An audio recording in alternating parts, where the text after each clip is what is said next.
Putin की बारूदी वर्षा का सबसे खौफनाक दौर शुरू हो गया है। यूक्रेन में एक साथ कई जगहों पर जबरदस्त हमला हुआ है। यूक्रेन की सेना को किसी भी मोर्चे पर संभलने का मौका तक नहीं दिया गया है। रूस ज़ेलेंस्की के होम टाउन पर बैलिस्टिक मिसाइल से हमला किया गया। क्रीवी रीह में जोरदार धमाके हुए हैं। ज़ापोरिज़िया में भी जोरदार जंग चल रही है। रूस चुन चुनकर यूक्रेन के सैन्य ठिकानों को तबाह कर रहा है और दूसरी तरफ ज़ेलेंस्की अब हथियारों की कमी के साथ ही सैनिकों की कमी से भी परेशान है, बेहाल है। ज़ेलेंस्की ने गुस्से में सेना में भर्ती करने वाले सभी कमांडर्स को बर्खास्त कर दिया है। यह रिपोर्ट आप देखिए वॉरज़ोन से। किंजल और इस्कंदर जैसी शक्तिशाली मिसाइल,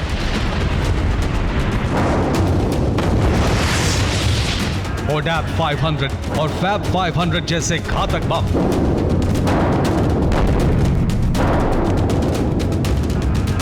फॉस्फोरस और ग्लाइडर पंप,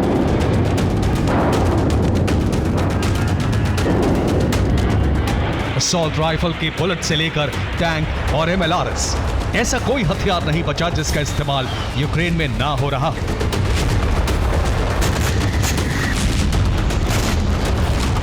बारूद की बरसात में कोई कमी ना रहे, इसलिए रूस की सेना को खुली छूट मिल गई।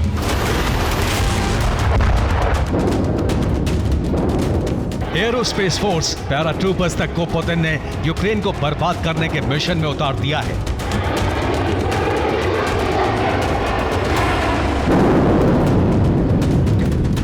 अंजाम आपके सामने है।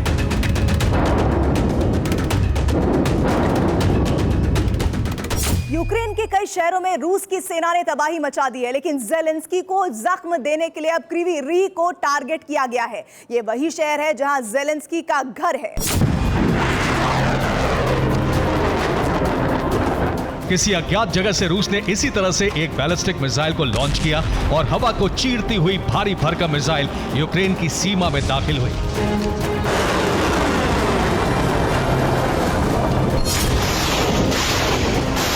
मिसाइल से जोरदार धमाका हुआ और यूक्रेन का क्रीवी रीह नाम का शहर सहम गया।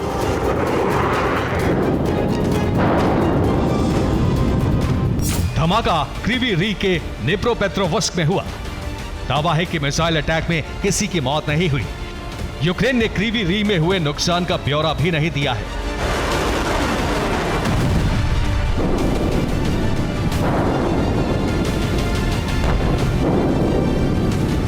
क्रीवी रीह पर होने वाले हर एक धमाके की गूंज कीव में मौजूद प्रेसिडेंट ज़ेलेंस्की को बेचैन करती है, क्योंकि यही वो शहर है जहां ज़ेलेंस्की का बचपन बीता है और आज भी यहां उनका घर है। वॉर जोन से आने वाली तस्वीरें देखकर ऐसा लगता है जैसे चंद दिनों में ही यूक्रेन रूस के सामने घुटने टेक देगा।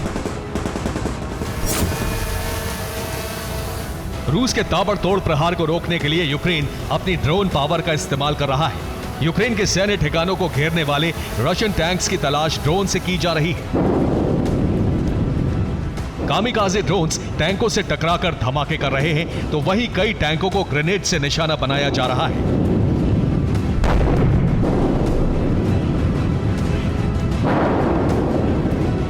लेकिन रूस के ताबड़तोड़ प्रहार के आगे यूक्रेन का यह पलटवार बेहद कमजोर है।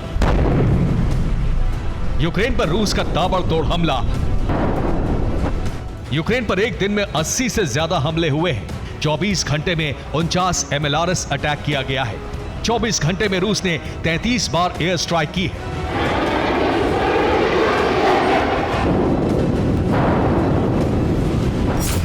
डोनेत्स्क में यूक्रेन के सैनिक रशियन फौज पर लगातार हमले कर रहे हैं। जिस जगह धमाका हो रहा है वो डोनेत्स्क में रूसी सेना का एक हेडक्वार्टर था।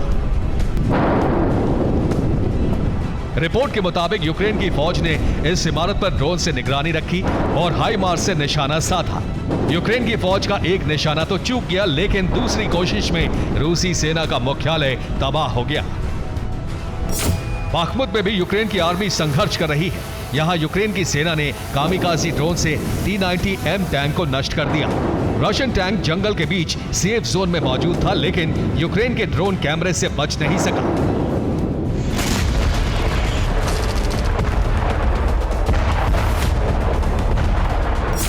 ये यूक्रेन के टॉर्स्कॉय की तस्वीरें हैं जहां रूस की सेना ने एक यूक्रेनी ठिकाने को घेर लिया।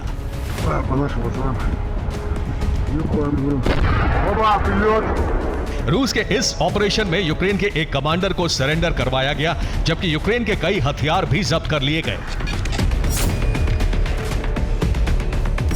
ये 12 अगस्त की तस्वीरें हैं। यूक्रेन में आज का सूरज निकलने के साथ ही आग बरस रही थी, जगह जगह धमाके हो रहे थे।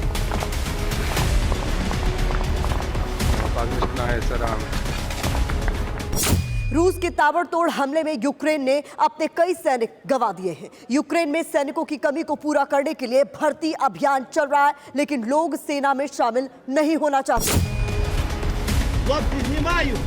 यूक्रेन के लोग अब सिर्फ रूस के रॉकेट और मिसाइल से ही खुद को नहीं बचा रहे, बल्कि अपनी ही आर्मी से भी छिप रहे हैं। ज़ेलेंस्की के आदेश के बाद देश में सेना की भर्ती का अभियान तेज है, जिसकी वजह से लोग इन एजेंट से छिप रहे हैं।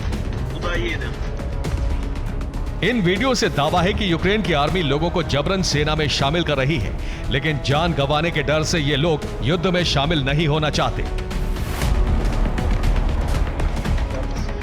Добрий вечір. Куди їдемо? Хлопці, приїхали. ज़ेलेंस्की ने भर्ती से जुड़े सभी कमांडर्स को बर्खास्त कर दिया है। रिपोर्ट के मुताबिक ऐसा करप्शन की वजह से किया गया है। यूक्रेन में युद्ध की शुरुआत के बाद से ही सेना में घोटाले का खेल शुरू हो गया था। ज़ेलेंस्की के लिए चुनौती सिर्फ रूस के हमलों का मुकाबला नहीं, बल्कि अपनी सेना के लिए हथियारों का इंतजाम करना भी है।